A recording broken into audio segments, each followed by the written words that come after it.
Shalom, Bapak Ibu.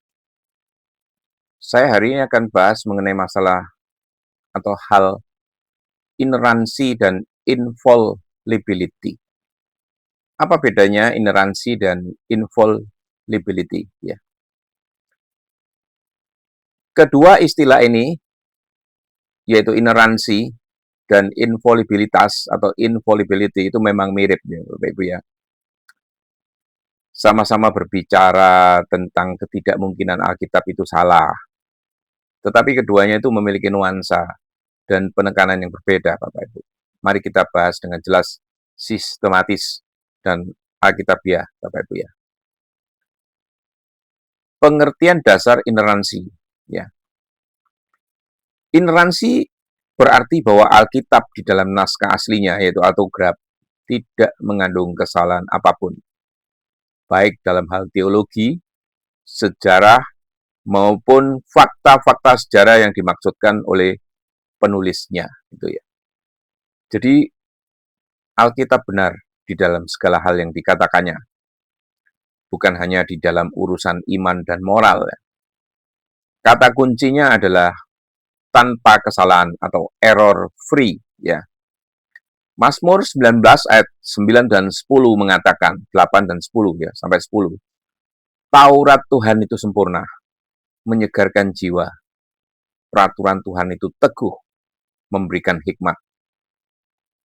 Amsal 20 ayat 5 mengatakan juga, setiap perkataan Allah adalah murni. Dan Yohanes 17 ayat 17 juga menegaskan, firman-Mu adalah kebenaran. Artinya, tidak ada kontradiksi di dalam yang sejati di dalam Alkitab, Bapak Ibu. Bila tampak ada perbedaan, itu biasanya karena perbedaan penafsiran ya, konteks budaya, atau keterbatasan pengetahuan manusia yang sekarang ya, bukan kesalahan firman itu sendiri, Bapak Ibu. Nah, apa infabilitas atau infallibility itu?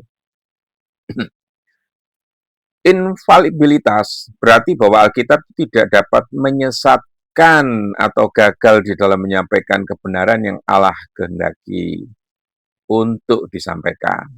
Dengan kata lain, Bapak Ibu, Alkitab tidak mungkin salah dalam maksud dan tujuan rohaninya, yaitu untuk menyatakan keselamatan, iman, dan kebenaran Allah. Kata kuncinya adalah tidak dapat salah, cannot fail. Yesaya 58 ayat 11 mengatakan, demikianlah firmanku yang keluar dari mulutku, ia tidak akan kembali kepadaku dengan sia-sia, tetapi akan melaksanakan apa yang kukehendaki. Matius 5 ayat 18 juga mengatakan, satu iota atau satu titik pun tidak akan ditiadakan oleh hukum Taurat sebelum semuanya terjadi. Bahkan Yohanes 10 ayat 35 mengatakan, kitab suci tidak dapat dibatalkan. Artinya, Alkitab pasti benar dalam hal apa yang Allah maksudkan untuk disampaikan. Tidak berarti semua hal ilmiah atau detail sejarah itu disebutkan secara modern, Bapak Ibu ya. Tapi tidak ada hal di dalam Alkitab yang menyesatkan manusia dari kebenaran Allah ini. Nah, apa hubungan antara keduanya? Keduanya tidak bertentangan, Bapak Ibu, melainkan saling melengkapi. Ineransi berbicara tentang apa yang Alkitab adalah tanpa kesalahan, sedangkan infallibilitas berbicara tentang apa yang Alkitab adalah dapat lakukan.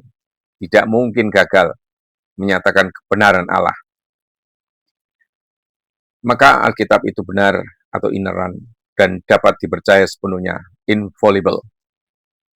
Mazmur 119 ayat 160 mengatakan,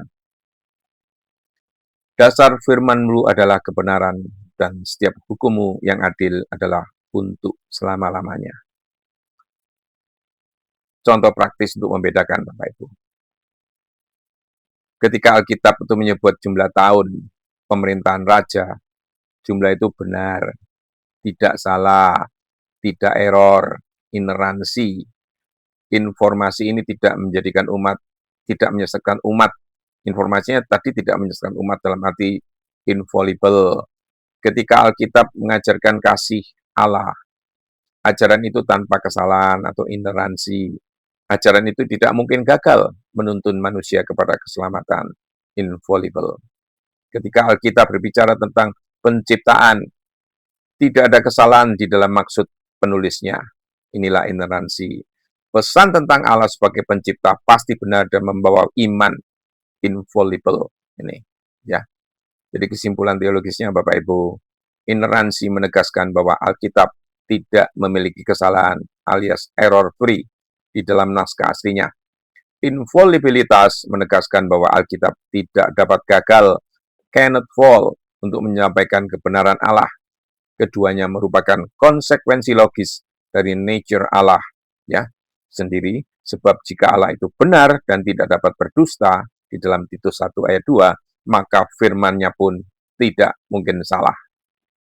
Kesimpulan singkatnya, Bapak Ibu, Alkitab bukan hanya tidak salah atau ineran, tetapi juga tidak dapat menyesatkan, infallible, sebab ia adalah firman Allah yang sempurna dan benar. Sekian Bapak Ibu, semoga Tuhan memberkati.